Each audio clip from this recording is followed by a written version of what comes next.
আজীবন করে আসলাম, বাপ ধর্ম বাবা দাদার ধর্মে চুলকানি লাগাইতে আসছে মোহাম্মদ। বলেন না নাউজুবিল্লাহ। কি লাগাইতে আসছে? চুনকানি লাগাইতে আসছে। আমরা সত্যের উপরে আসি, আমরা তুমি পাগল হয়ে গেছো। মোহাম্মদ যদি কেউ যদি বলে, আল্লাহ বলে হাবিব আপনাকে দুনিয়ার জমিনে যেই যা বলুক না কেন আপনাকে জবাব দিতে হবে না, আমি আল্লাহ নিজেই আসমান থেকে জবাব দেব। আল্লাহ পাক রব্বুল আলামিন জবাব দিলেন সূরাতুল কলাম থেকে, নুন ওয়াল কলামি ওয়া মা ইয়াসতুরুন মা আনতা বিনি'মাতি রাব্বিকা বিমাজনুন। আরেকটু জোরে বলেন। আল্লাহ পাক কলমের শপথ খাচ্ছে, আমার আল্লাহ বলছে যেই কলম দ্বারা আমি সর্বপ্রথম তাকদীর লিখেছি সেই কলমের কসম আপনি পাগল নয়। আপনি কি নয়? কে বলতেছেন?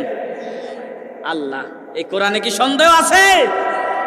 যারা নাস্তিক, যারা মুরতাদ, যারা আল্লাহকে মানে না, যারা সকাল হলে বলে দেয়ার ইজ নো গড, আল্লাহ বলতে কেউ নাই, তারাও এই কথা বলতে বাধ্য হয়েছে। দা হোলি কোরআন, দেয়ার ইজ নো ডাউট। বলেন আল্লাহু আকবার। পবিত্র কোরআনুল কারীমের 93 সূরা, সূরাটার নাম হচ্ছে সূরাতুদ দুহা তেলাওয়াত করেছি। যতটুকু আলোচনা করব কোরআন হাদিস থেকে করার চেষ্টা করব। আল্লাহ পাক যেন আমাকে বলার এবং আপনাদেরকে শোনার তৌফিক দেয়, বলেন আমিন।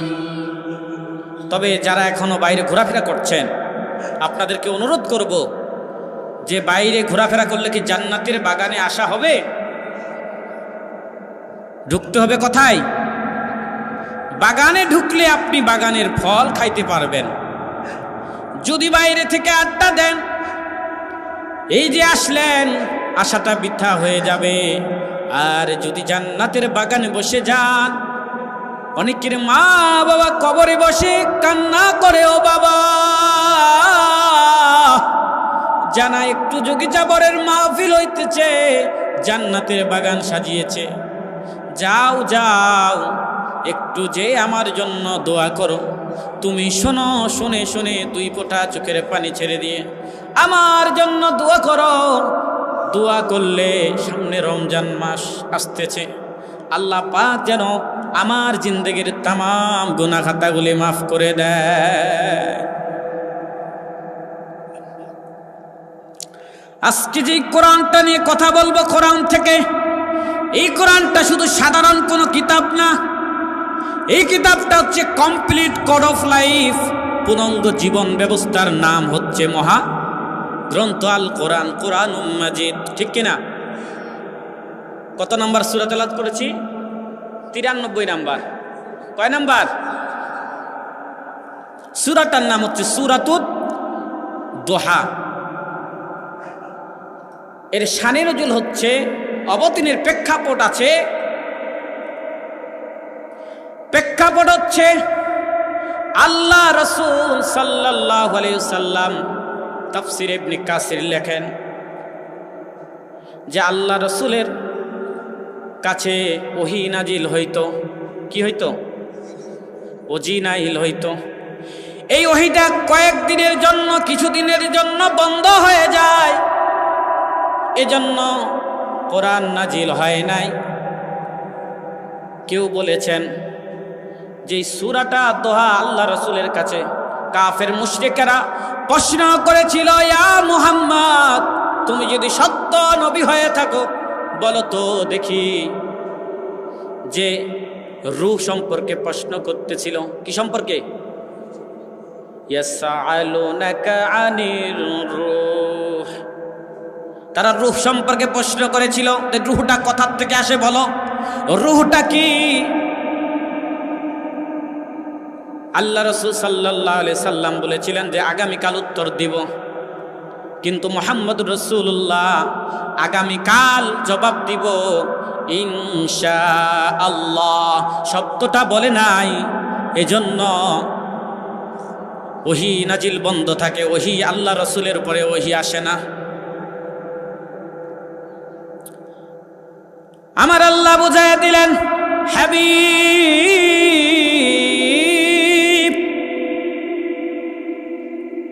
ওয়াদ্দুহা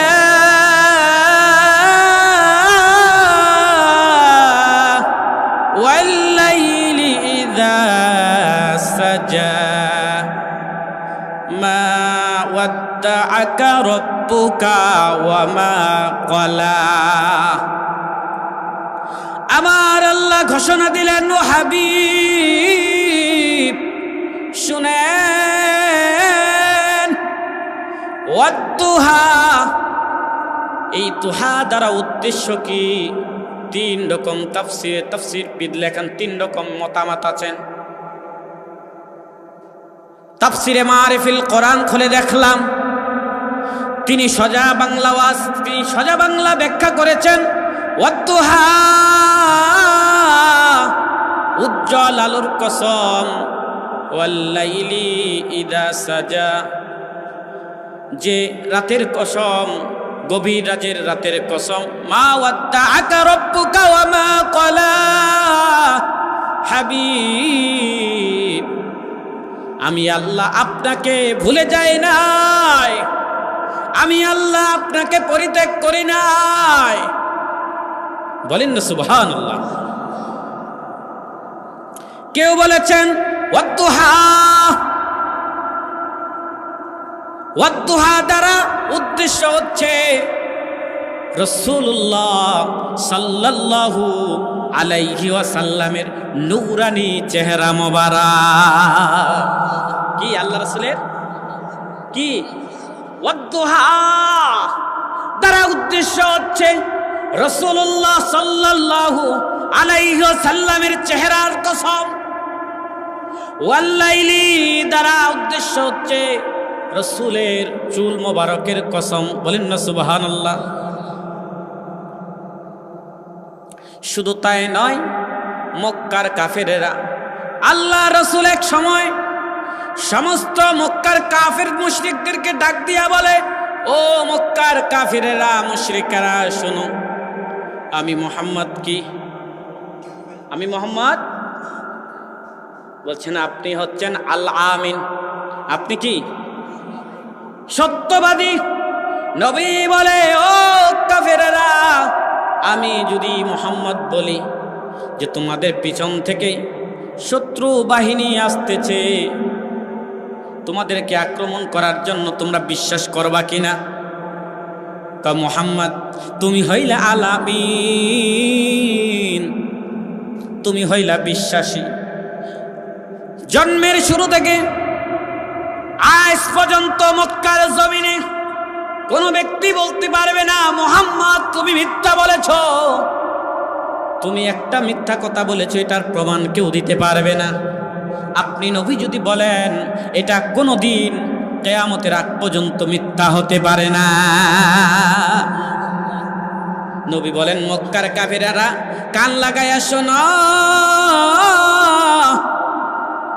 আমি মুহাম্মদ বলতেছি, তোমাদের পিছন থেকে শত্রু বাহিনী আসতেছে। তোমরা যদি এটা বিশ্বাস করো, আমি নবীজি বলছি, আমি আব্দুল্লাহর বেটা, মা আমিনার নয়নের মণি, মক্কার জ্যোতি, মদিনার বাতি, আমি বলছি তোমরা কোরআনের পথে আসো, আলোর পথে আসো, সঠিক পথে আসো। তারা বলছে মুহাম্মদ পাগল হয়ে গেছে। বলেন না নাউজুবিল্লাহ। নবী কি আজীবন করে আসলাম, বাপ ধর্ম, বাবা দাদার ধর্মে চুলকানি লাগাইতে আসছে মুহাম্মদ। বলেন না নাউজুবিল্লাহ। কি লাগাইতে আসছে? চুনকানি লাগাইতে আসছে। আমরা সত্যের উপরে আসি, তুমি পাগল হয়ে গেছো। মোহাম্মদ কেউ যদি বলে, আল্লাহ বলে, হাবিব আপনাকে দুনিয়ার জমিনে যেই যা বলুক না কেন আপনাকে জবাব দিতে হবে না, আমি আল্লাহ নিজেই আসমান থেকে জবাব দেব। আল্লাহ পাক রব্বুল আলামিন জবাব দিলেন সূরাতুল কলাম থেকে, নুন ওয়াল কলামি ওয়া মা ইয়াসতুরুন মা আনতা বিনি'মাতি রাব্বিকা বিমাজনুন। আরেকটু জোরে বলেন। আল্লাহ পাক কলমের শপথ খাচ্ছে, আমার আল্লাহ বলছে, যেই কলম দ্বারা আমি সর্বপ্রথম তাকদীর লিখেছি সেই কলমের কসম, আপনি পাগল নয়। আপনি কি নয়? কে বলতেছেন? আল্লাহ। এই কোরআনে কি সন্দেহ আছে? যারা নাস্তিক, যারা মুরতাদ, যারা আল্লাহকে মানে না, যারা সকাল হলে বলে দেয়ার ইজ নো গড, আল্লাহ বলতে কেউ নাই, তারাও এই কথা বলতে বাধ্য হয়েছে, দা হোলি কোরআন, দেয়ার ইজ নো ডাউট। বলেন আল্লাহু আকবার। তারাও এই কথা বলতে বাধ্য হয়েছে যে কোরআনের ভিতরে কোনো সন্দেহ নাই। আল্লাহ বলছেন, হাবিব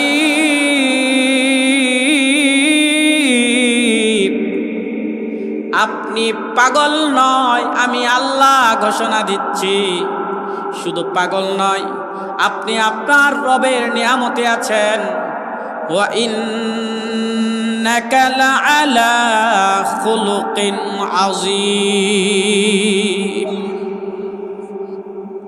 শুধু আপনি পাগল এটাই নয়, বরং আপনি সারা পৃথিবীর, সারা জাহানের, সারা ওয়ার্ল্ডের আপনি হলেন প্রত্যেক মানুষের জন্য আইডল, আইকন। বলেন আল্লাহু আকবার।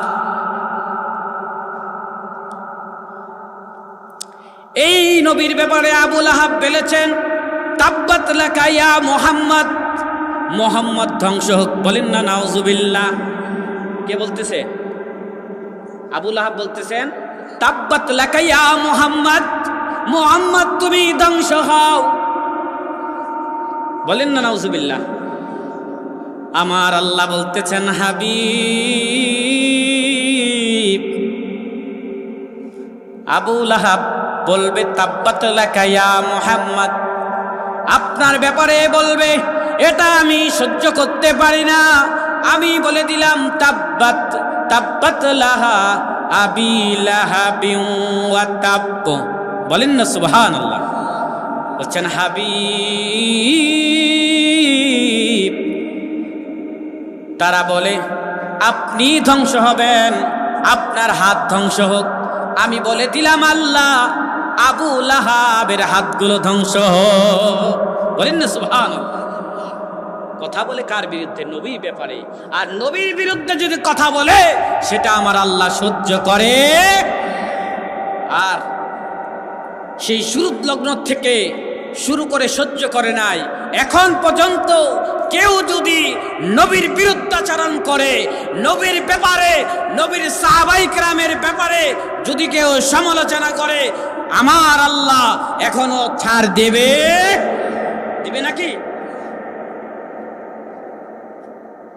ওয়াদা দিয়েছেন কে? আল্লাহ। আবু লাহাব বলে, মুহাম্মদ তুমি আমাকে ধ্বংস করতে, তোমার আল্লাহ আমারে ধ্বংস করতে পারবে না। বলেন না নাউজুবিল্লাহ।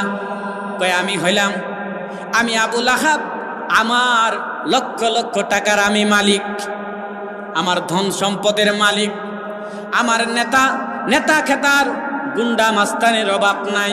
তোমার মতো মুহাম্মদ, এতিম মুহাম্মদ আমার কোনো ক্ষতি করতে পারবে? আল্লাহ বলতেছেন, মা আগনা আনহু মালুহু ওয়া মা কাসাব। ওরে আবু লাহাব, তুমি যেই সম্পদ অর্জন করেছো, যেই মাল অর্জন করেছো, এটা তোমার কোনো উপকার? আমি নবীর কাছে তোমার ধন সম্পদ, নবীর সম্মানের কাছে, নবীর ইজ্জতের কাছে, নবীর হরমতের কাছে তোমার মতো আবুল আহাবের ধন সম্পদ ইজ্জত মান এগুলার কোনো মূল্যই,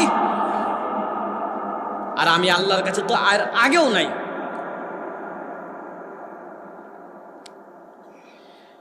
কেউ বলেছেন যে এখানে মুহাম্মদ দ্বারা উদ্দেশ্য হচ্ছে ওয়াদ্দুহা ওয়াল্লাইলি ইযা সাজা,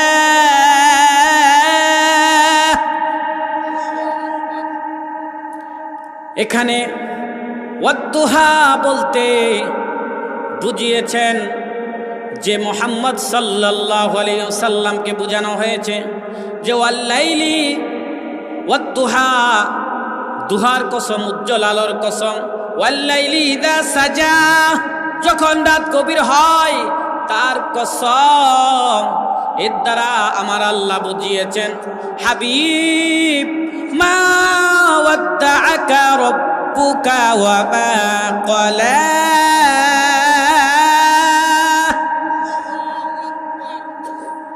যে হাবিব আমি আল্লাহ আপনাকে বলি নাই, আর আমি আল্লাহ আপনাকে ছেড়েও দেই নাই। আমার আল্লাহ রাতকে দিয়েছেন কিসের জন্য? সূরা নাবার ভিতরে আমার আল্লাহ বলেন ওয়াজআলনাল লাইলা লিবাসা, রাতকে করেছেন কিসের জন্য? ঘুমের জন্য আমার আল্লাহ করেছেন। দিনকে কিসের জন্য করেছেন? ওয়ান্নাহারি মাআশা, পড়েন আল্লাহু আকবার। আমার আল্লাহ যেমনি রাতকে করেছেন বিশ্রাম করার জন্য, আর দিনকে করেছেন কাজ করার জন্য। এটার দ্বারা আমার আল্লাহ বলতেছেন হাবিব আলোর কসম, ওহী আসলে আল্লাহ রসুলের কষ্ট হইতো। বলেন না সুবহানাল্লাহ।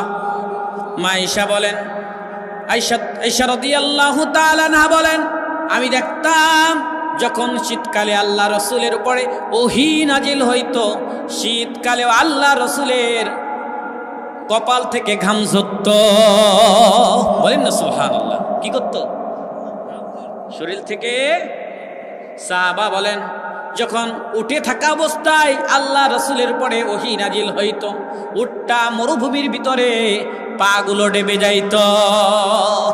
বলেন না সুবহানাল্লাহ। তো ওহী আল্লাহ রসুলের ওহী নাজিল হওয়াটা সহজ না কঠিন? কঠিন। যেহেতু কষ্ট হয়, ওহী নাজিল হইলে আল্লাহ রসুলের কি হয়? কষ্ট হয়। তা ওহী আসা কষ্টের কাজ।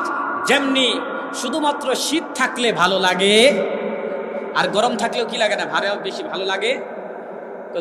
গরমকালে বলে গরমটাই ভালো। আবার যখন শীতকাল চলে যাবে, এখন গরম আসতেছে, শীতকালে বলবে কি গরমেই ভালো। বলবেন কি না? কয় শীতকালে যতই শীত করুক, জ্যাকেট মাফলার একটু বিদেশি কম্বল যদি গায়ে দেওয়া যায়, আর কোনো শীত থাকে? এটার দ্বারা আমার আল্লাহ বুঝাইতেছেন হাবিব ওয়াদ্দুহা ওয়াল্লাইলি ইযা সাজা, উজ্জ্বল আলোর কসম, কারণ দিনের সময় আপনার উপরে ওহী নাজিল হয়। যে সময় আপনার উপরে ওহী নাজিল হয়, ওয়াল্লাইলি ইযা সাজা, হাবিব যখন আপনার উপরে ওহী রাত্রে ওহী নাজিল হয় না, এর মানে আমার আল্লাহ বুঝাইতেছেন ওহী নাজিল হয় না বলতে আপনাকে একটু বিশ্রাম নেওয়ার জন্য আমি আল্লাহ সময় করে দিয়েছি, যাতে করে আপনার কষ্ট না হয়। বলেন না সুবহানাল্লাহ। মা ওয়াদ্দাআকা রাব্বুকা ওয়া মা ক্বালা, আপনার প্রভু আপনাকে ভুলে যায় নাই, আপনার প্রতি রাগ হয় নাই। বলেন না সুবহানাল্লাহ। শুধু তাই নয়, কেমনে আল্লাহ পাক বলে হাবিব হাদিসে কুরসির ভিতরে বলেন, ইন্নামা যুকিরতু যুকিরতা মাই হাবিব, আমি আল্লাহ যেখানে আপনি নবিয়ত সেখানে। বলেন না সুবহানাল্লাহ। জান্নাতে আপনি, আমিও জান্নাতে, আমি দুনিয়ায় আপনিও দুনিয়াতে। আজানের মধ্যে আপনার নাম উচ্চারণ হবে, আজানের ভিতরে আল্লাহর নাম আছে না নাই? ইকামতের ভিতরে নবীর নাম আছে না নাই? নামাজের ভিতরে নবীরে সালাম দেয় কিনা? তে আজানে বলেন, ইকামতে বলেন, জান্নাতে আরশ কুরসি লৌহ কলম সব জায়গায় আল্লাহর নামের সাথে আমার আল্লাহ নবীর নামটা ফিট কইরা দিছে।